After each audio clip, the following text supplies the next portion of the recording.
नमस्कार, Varanasi times news में आपका स्वागत है। मैं अनंत त्रिवेदी। नमस्कार, मैं पवन पांडे, कब तक न्यूज़ से। सर, आज हमारे साथ मौजूद हैं उत्तर जिलाध्यक्ष कानपुर श्री सुनील बजाज जी।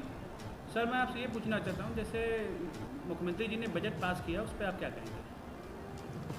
मुख्यमंत्री जी ने अमृतकाल के प्रथम वर्ष में जिस तरीके से केंद्र का बजट आया, माननीय मोदी जी और हमारी वित्त मंत्री निर्मला सीतारमण जी ने, और उसी के पद चिन्हों पर चलते चलते अंत्योदय की जो है पूरी पंक्ति पर भारतीय जनता पार्टी चल के अंतिम छोर पे खड़े रहने वाले व्यक्ति की सेवा करने हेतु हमारा बजट 22 तारीख को आया है, जो कि तमाम वर्गों को, चाहे वो किसान हो, जवान हो, छात्र हो, और सभी वर्गों के लिए और सभी व्यापारियों के लिए बहुत ही लोक कल्याणकारी बजट है, जिसमें आने वाले में उत्तर प्रदेश में आपको एक नया उत्तर प्रदेश देखने को मिलेगा। सशक्त उत्तर प्रदेश, सशक्त भारत, सशक्त उत्तर प्रदेश देखने को मिलेगा, ऐसा मैं अपनी बात में बताता हूँ।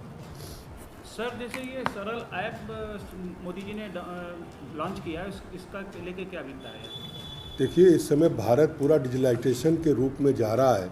उसी के निमित्त हम सब ने, माननीय मोदी जी और माननीय योगी जी और जो भी हमारे वरिष्ठ नेता हैं, उन्होंने एक ये सरल ऐप फ़ोन पे लोड करने के लिए समस्त कार्यकर्ताओं के लिए ये निर्देश पारित हुआ है, ताकि हम सब अपनी पूरी जानकारी उसमें देख सकें और पार्टी की गतिविधियों को भी हम प्रतिदिन उससे जान सकें, और पार्टी को गति प्रदान करने के लिए हम समस्त कार्यक्रमों को सरल ऐप के माध्यम से आम जनमानस तक पहुंचाने का कार्य करेंगे।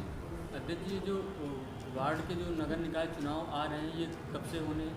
अभी 31 मार्च तक स्टे है इस पर। माननीय न्यायालय के द्वारा जब भी कोई निर्देश होगा, जिस दिन निर्देश हो जाएगा चुनाव का, भारतीय जनता पार्टी सदैव चुनाव के लिए तैयार रहती है। जैसे ही निर्देश पारित होगा, भारतीय जनता पार्टी चुनाव में चली जाएगी।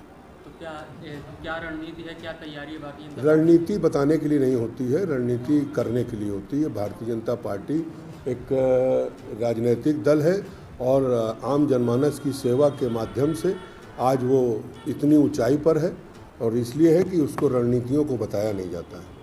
जैसे जो वार्ड के जो चुनाव होने हैं, उसमें लगभग क्या कि मतलब विपक्षी कितनी सीटों तक सीमित रह जाएंगे, भाजपा लगभग कितनी सीटों पर? हमारा सामना किसी से नहीं, हमारे लिए कोई चुनौती नहीं है, फिर भी हम हर चुनाव को चैलेंज बना के लड़ते हैं, इसलिए जो भी होगा सब अच्छा होगा। कांग्रेस वाले कह रहे हैं कि जो है भारत जोड़ो यात्रा से पूरा भारतीय जनता पार्टी बहुत डरी हुई है, तो इसका प्रभाव देखने को मिलेगा। कांग्रेस कहीं बची हो तो आप मुझे बताओ। कांग्रेस तो मुझे नहीं लगता कहीं बची हुई है। आपको पता नहीं कहाँ से मिल गए कांग्रेस के लोग, हमें तो देखे ढूंढे नहीं मिल रहे। किसान भाई, महिलाओं और युवाओं को किस तरीके से जोड़ने का कार्य किया जा रहा है, किन कार्यक्रमों के माध्यम से भाजपा के क्या? देखिए, भारतीय जनता पार्टी सबका साथ, सबका विश्वास, सबका विकास और सबका प्रयास की जो हमारी परिकल्पना है, उसको धरती पर लाकर आम जनमानस की सेवा, उसमें सभी वर्ग और सभी आम जनमानस आते हैं, जिसकी हम सेवा करते हैं।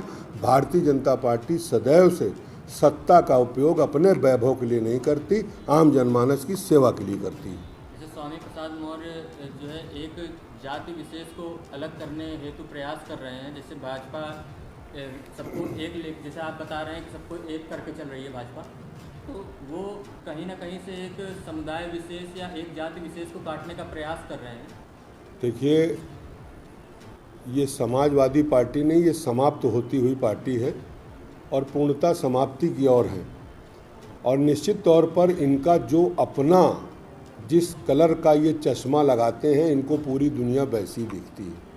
तो इनका तो जब इनके सरकारों में रहे तो आपने देखा होगा किस तरह से लूट, किस तरह से हमारी माताओं बहनों के साथ अभद्रता, और किस तरह से व्यापारियों का अपहरण जो होता रहा, वही आज ये चूंकि कर नहीं पा रहे हैं।